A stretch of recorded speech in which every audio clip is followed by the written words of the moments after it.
Il y a 5 questions que je pose tout le temps à un repreneur d'entreprise. La première, c'est la dépendance de l'entreprise au dirigeant. Qu'est-ce qui va se passer vraiment si le dirigeant il disparaît aujourd'hui? La deuxième question, pourquoi le repreneur y vont? Il y a une grande différence selon moi. Est-ce que le repreneur y vont parce qu'il part à la retraite? Ils vont parce qu'ils changent de vie ou juste ils vont parce que l'entreprise ne fonctionne pas ou il y a des problèmes? La troisième question, c'est l'expérience du repreneur par rapport à l'entreprise qu'il va acheter. Il faut que je regarde est-ce qu'il a une expérience dans le domaine, en tout cas une expérience proche dans le domaine d'activité de l'entreprise qu'on va racheter.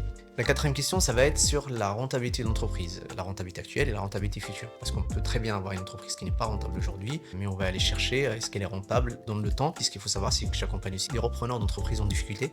Donc là, on va pas se focaliser sur la rentabilité actuelle, mais plutôt sur la rentabilité future. Et la dernière question que je vais me poser, c'est le prix, la valeur qui est demandée par le client. Et j'interviens pour analyser, de dire est-ce que ça vaut ce prix-là, ça vaut moins. Et c'est à partir de là qu'on commence la négociation. Ce que je peux conseiller à un repreneur d'entreprise, c'est de ne jamais reprendre une entreprise tout seul. Il faut toujours prendre l'avis de son expert comptable, notamment passer par un audit d'acquisition pour voir est-ce qu'il n'y a pas des choses cachées, est-ce que ça vaut vraiment la valeur, parce qu'en fait, on ne peut pas faire une proposition de rachat si on ne connaît pas la vraie valeur de l'entreprise.